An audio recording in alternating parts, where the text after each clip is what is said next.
Contrastes con Mitzi Cordero. Vamos a los contrastes con mi invitado de esta tarde, a Juan Salgado, que me da muchísimo gusto saludarte, Juan, porque este tema que hemos puesto sobre la mesa el día de hoy, pues sí lo han hablado las autoridades, sí lo han señalado las autoridades, pero no está como prioridad en la agenda pública, en la agenda por parte de quienes son los encargados de la seguridad de nuestro país. Juan Salgado es investigador senior de World Justice Project. Gracias, Juan, por estos minutos con Mega Noticias. ¿Qué tal, Mitzi? Buenas tardes, saludos y saludos a la audiencia. Sí, en efecto, tenemos un problema que sufrimos a lo largo del país. Sí. Perdón. Sí. Pero no, perdóname, Juan, es que como tengo este retraso en el audio, espero tu respuesta, pero sí, el panorama general al que nos estamos enfrentando en la extorsión. Sí, citabas hace un momento las cifras de Coparmex, y Coparmex precisamente nos da a conocer que tenemos una víctima de extorsión cada hora en México. Entonces, ¿qué significa esto? Significa que cuando la audiencia empezó a comer ahí en su casa, había una víctima de extorsión, y en este momento que están terminando de comer ya hay otra víctima de extorsión. Entonces, multipliquemos eso por todo lo que está sucediendo a lo largo y ancho del país, y con lo que nos encontramos pues es con un delito muy subreportado, un delito que tiene también características muy complejas en términos de la dinámica social que hay detrás. Tenemos distintos tipos de extorsión a negocios, extorsión telefónica también a personas, y sobre todo cuando hablamos de la extorsión de negocios es donde es mucho más sensible. ¿Por qué? Porque muchas personas que encuentran en los negocios la manera de sobrellevar sus gastos, la manera de sobrevivir, pues desafortunadamente han tenido que cerrar en muchas ocasiones por no pagar un derecho de piso, por no tener fondos, recursos para poder pagar a quienes los extorsionan. Por otra parte, también tenemos a través de las líneas telefónicas, y esto pues son casos que se miden también a partir de las encuestas de victimización, como la del INEGI, tenemos extorsión que afecta diferenciadamente a las personas mayores de edad, que son más fácilmente víctimas de este tipo de extorsión telefónica, a las mujeres, porque en nuestra sociedad están más tiempo en la casa y están más cerca de los teléfonos. Entonces tenemos estos, grupos sociales más sobrerepresentados en términos de la extorsión telefónica.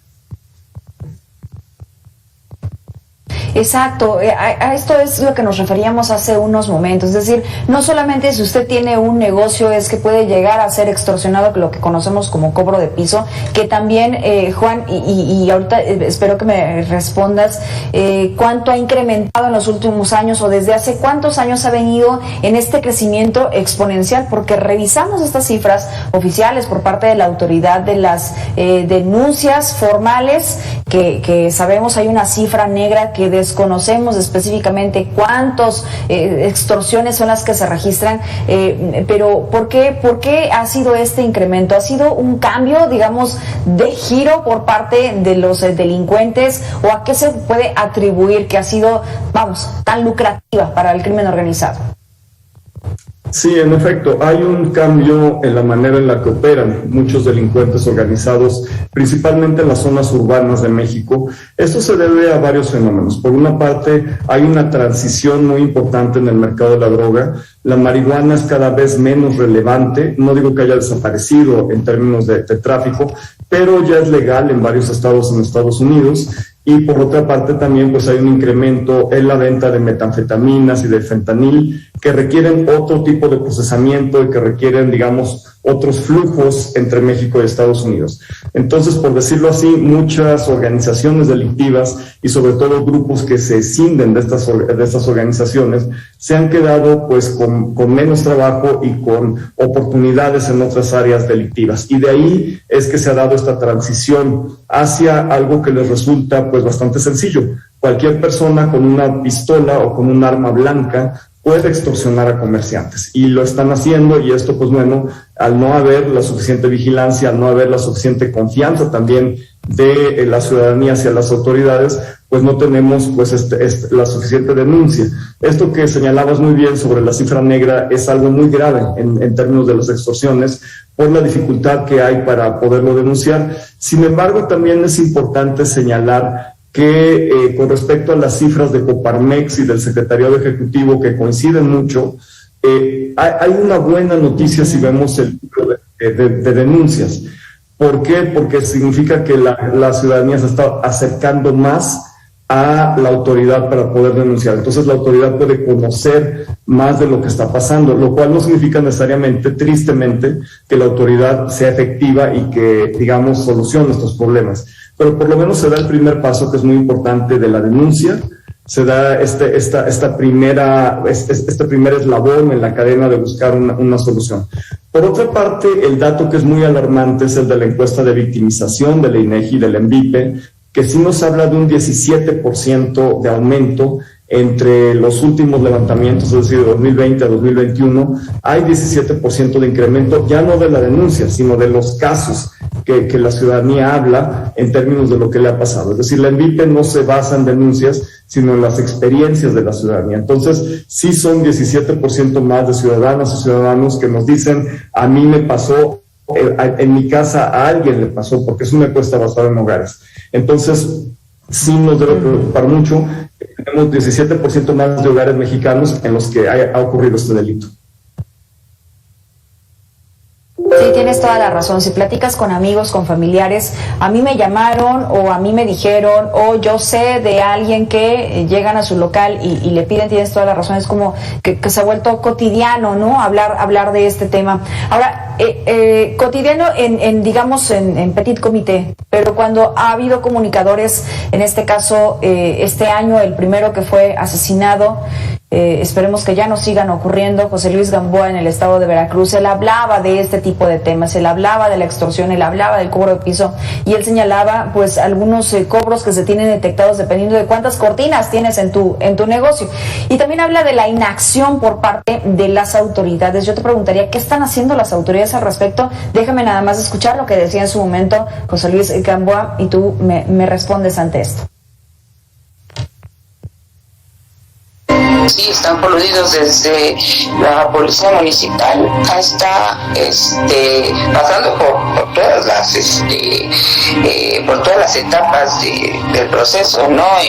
Ministerial, Ministerio Público, jueces, personal penitenciario, hasta los custodios. 3,000 pesos por una cortina, 6,000 2 cortinas.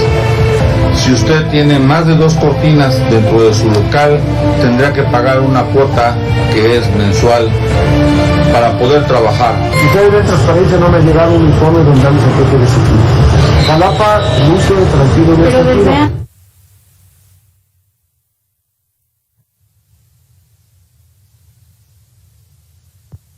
Sí, me parece que, bueno, pues son muy acertados los comentarios, precisamente porque señalaba a diversos operadores del sistema de justicia penal.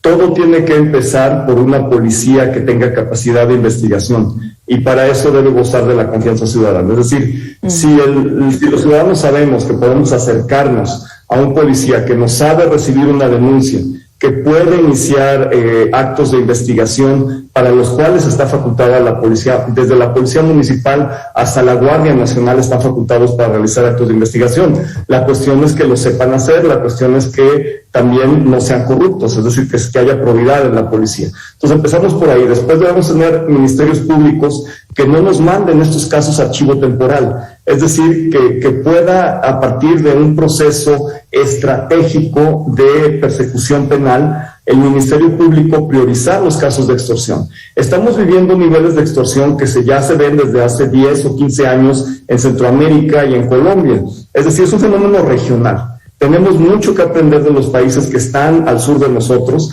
y por lo menos desde Colombia hasta Guatemala, pues sí tenemos muchas experiencias lamentables. Guatemala, El Salvador, Honduras, particularmente esos 3 países de lo que llaman el Triángulo Norte en Centroamérica, han tenido experiencias terribles de extorsión previas a México. Entonces pudimos haber aprendido de eso antes de que llegara acá a estos niveles, pero no lo hicimos. Ahora creo que es no solo necesario, es urgente que veamos qué pasó allá, cómo empezaron a reaccionar las autoridades, pero todo depende de que efectivamente la policía haga bien su trabajo, de que los ministerios públicos puedan también priorizar estratégicamente el delito de extorsión, que no lo envíen a archivo temporal, que investiguen a profundidad, que haya además desarrollo de capacidades periciales en México. No tenemos un desarrollo tan amplio de lo que se tiene, comparado con lo que se tiene en otros países, de todos los elementos periciales que son la carga probatoria para poder demostrar un delito de extorsión, y ahí pues tenemos que formar mejor a nuestros cuerpos de peritos para que puedan en ese sentido tener mejores competencias y finalmente pues tener jueces, desde los mismos jueces de control, con mucha mayor sensibilidad hacia estos temas y conocimiento no solo del tipo delictivo, sino del fenómeno social que hay en torno a la extorsión. La dificultad para que una persona se presente como testigo a un juicio en un caso de extorsión. Todo eso lo deben conocer los jueces para que no lo traten como un asunto más, para que realmente puedan tener esta atención especializada que se requiere, la atención integral a las víctimas, porque evidentemente una persona que se queda de su medio de sustento por actos extorsivos, pues requiere atención integral, no es nada más acompañamiento psicológico, requiere pues tener oportunidades para poder recuperar lo que ha perdido. En ese sentido pues es un gran trabajo que no estamos haciendo. Y también podría agregarse de protección, ¿no, Juan? Porque en muchas ocasiones viene la amenaza acompañada de la extorsión, y lo vimos en varios municipios, por ejemplo, al sur de Veracruz, Coatzacoalcos, Minatitlán, en la que los dueños de bares, de restaurantes, de diversos locales pagaban esta extorsión y luego dejaban de pagarla porque no tenían lo suficiente ingreso y les quemaban los locales. Es decir, hay un temor, hay un terror en medio de esta situación. Sí, en efecto, me parece que bueno que señalas a Coatzacoalcos, porque es un lugar emblemático en términos de los efectos nocivos de la extorsión. Precisamente Coatzacoalcos, desde antes de la pandemia, entre 2017 y 2018, empezó a tener lugar este fenómeno de calles vacías, de hileras comerciales grandes en calles principales de Coatzacoalcos cerradas, y que se empezaba a ver como un pueblo fantasma. Incluso ya lugares en los que se veía la infraestructura oxidada, de que estaba abandonada ya por meses, tal vez ya un par de años, de que de verdad no podían operar, y eran personas, no grandes empresarios, sino personas de clase media que tenían, qué sé yo, una ferretería o cualquier negocio pequeño, una tienda de abarrotes, y que no tenían para completar la cuota que les estaban pidiendo por derecho de piso. Entonces, aquí sí es donde vemos la afectación más grave en el terreno, y creo que no hay mejor ejemplo, lamentablemente, para esto que Coatzacoalcos. Sí, lamentable esta situación, y ese acompañamiento del que tú dices y esta protección pues no la hubo. Ahora, déjame preguntarte también esto. Hay diversas modalidades de la extorsión, lo mencionabas hace unos momentos, pero esta evolución también ha habido dentro de la misma extorsión, porque tú mencionabas algunos ejemplos de Sudamérica, de América del Sur, en donde también hemos como exportado otros tantos delitos. En la semana, en los días, hemos hablado de los motorratones, por ejemplo, que también ocurrió en otras partes como Colombia, como otros lugares. El mismo combate o la misma guerra que se tiene con el narcotráfico, con los grupos, los cárteles, también lo vimos en Colombia. Es decir, esta historia ya la hemos visto, pero parece que México no ha aprendido nada de ellos. Sí, en efecto, ahí es donde tenemos pues algo muy importante en términos de cooperación técnica entre los estados. Normalmente en las cumbres de policías, en las cumbres regionales de autoridades responsables de policía en las que México está ausente en los últimos años, pues es donde se discuten estos temas y donde se puede hacer geopolítica en torno a la seguridad. Es decir, se pueden tomar decisiones para situaciones que son intermésticas, que son internacionales y domésticas, porque obviamente pues los fenómenos delictivos rebasan las fronteras y además pues los empezamos a padecer en distintos países. Entonces sí es importante que México retome esta participación, si bien antes era Policía Federal quien lo hacía, y ahora pues bueno, se invita a policías, pero son militares quienes están al frente de las instituciones. Entonces realmente no hay un policía mexicano que está al frente de una policía mexicana federal, digamos nacional, que se pueda sentar en una mesa de diálogo de este tipo en América Latina. Entonces México está ausente, y es una pena que no podamos y que nos estemos perdiendo estos años de aprendizaje. Son años que no se recuperan. Entonces sí es una pena que estemos perdiendo esta gran oportunidad como país por el proceso de militarización que hay. necesitamos volver a policías civiles que puedan sentarse con sus pares, con otros policías, y que puedan hablar, que nos digan los peruanos cómo lo hicieron, que nos digan los colombianos qué están haciendo, cuáles son sus planes, cómo podemos colaborar. Tenemos más de 12 vuelos diarios entre México y Bogotá, y no tenemos tanto turismo entre los países. Entonces, sí deberíamos repensar las estrategias binacionales, multinacionales, para poder efectivamente ir hacia, de manera un poco como acupuntura, identificar esos puntos y poner la aguja sobre esos puntos, colaborando con esos otros países y teniendo pues respuestas mucho más inteligentes que nos permitan finalmente pues proteger a estas personas que están pues en una situación muy desesperante. Ahora, Juan, hemos estado hablando de los delitos que han ocurrido, de que existe una cifra negra, que la gente le da miedo denunciar porque puede llegar a ser víctima de otro tipo de delito. ¿Qué pasa también con las sentencias? ¿Qué pasa también? Porque el hecho de que se haya incrementado este delito y que existan estas cifras que estamos dando en términos generales, me habla también de un alto nivel de impunidad, es decir, los delincuentes pues ya vieron que no les pasa nada y lo siguen haciendo o lo dobletean o lo triplican. ¿Qué me dices de eso? Ya de este otro proceso, ¿se llega a sentencias en este delito? Son muy pocas las sentencias. En realidad, sigue la misma lógica de otros delitos penales, y en ese sentido vale mucho la pena revisar el trabajo que ha hecho Impunidad Cero sobre este tema. Impunidad Cero toma los datos tanto de los censos nacionales de procuración de justicia como de impartición de justicia, y también analiza pues bases de datos del Secretariado Ejecutivo y de otras fuentes del INEGI, y lo que hace pues es componer digamos instrumentos, métricas sobre la impunidad, y lo que nos dice Impunidad Cero es que es menos del 1% de los delitos los que llegan a una sentencia. Entonces, intuitivamente, aunque no conozcan esta cifra, los delincuentes pues intuitivamente saben que, como se dice comúnmente, la pueden librar.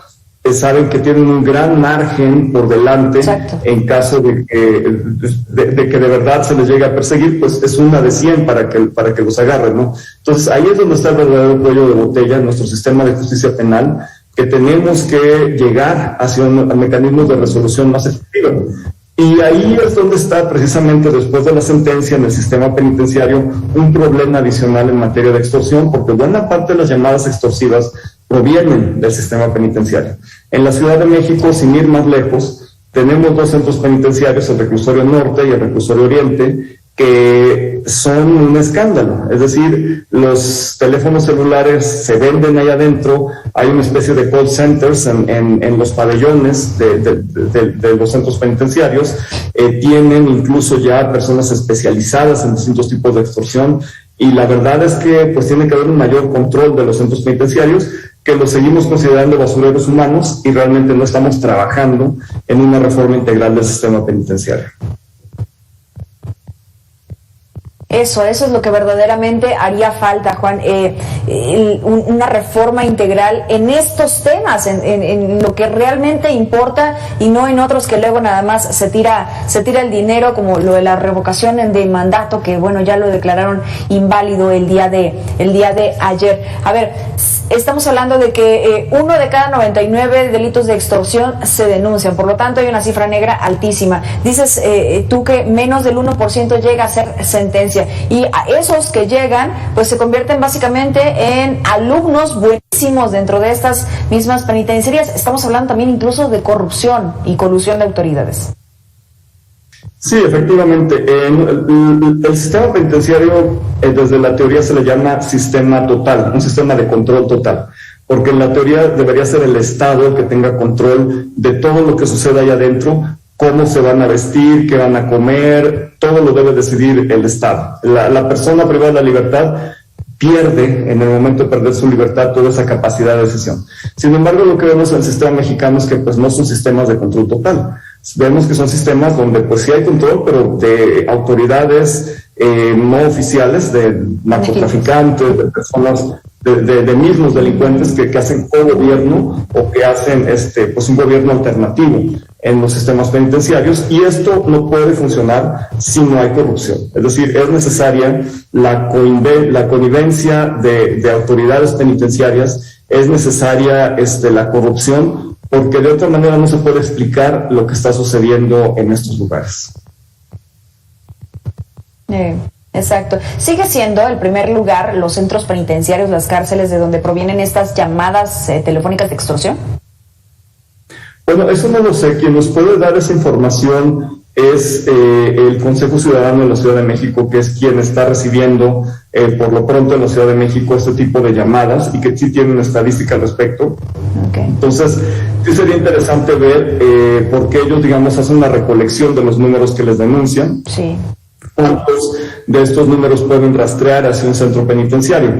Sin embargo, no es un trabajo que se haga porque no hay esta capacidad de investigación de todos los casos. Como decía, lamentablemente las fiscalías terminan enviando el archivo temporal y no se investigan a fondo estos casos. Por lo menos, si bien es muy difícil recuperar las cantidades de dinero que se depositan en un OXXO, o las tarjetas que se compran y hacen todo ese tipo de transacciones, es muy difícil recuperar ese dinero, lamentablemente, para las víctimas. Pero más allá de esto, sí sería importante como inteligencia poder identificar exactamente dónde vienen las llamadas y muchas veces quién es el personal del penitenciario que está colaborando. Intuitivamente tendemos a pensar que es guardia y custodia, pero no tiene por qué ser guardia y custodia, pueden ser las áreas técnicas, pueden ser también personal directivo. Hay muchas personas involucradas en los centros penitenciarios y que pueden permitir que esto suceda. Entonces, realmente sí necesitamos un nivel más granular de la información que nos permita darnos cuenta de quién está detrás de esto y en ese sentido, pues empezar a actuar. El sistema penitenciario en la Ciudad de México, en el ámbito federal y en cada estado, está sujeto a órganos de control, órganos internos de control, y por supuesto que tienen que rendir cuentas frente a lo que está sucediendo. En palabras claves, para poder llegar a una solución o por lo menos ver la luz al respecto de este delito de extorsión, Juan, ¿tú dirías que se requieren mayores recursos, mayor capacitación, mayor inteligencia de investigación en esos tres y la legislación también que hablabas? Bueno, sí se requiere eso, pero yo creo que más allá de los recursos que sí son escasos ahora, digamos, hace 3-4 años no era un tema los recursos, ahora sí lo son. Sí, por supuesto que se necesitan más. La capacitación, por supuesto, porque ahí necesitamos tener especialización y sensibilización, además, en torno a la extorsión.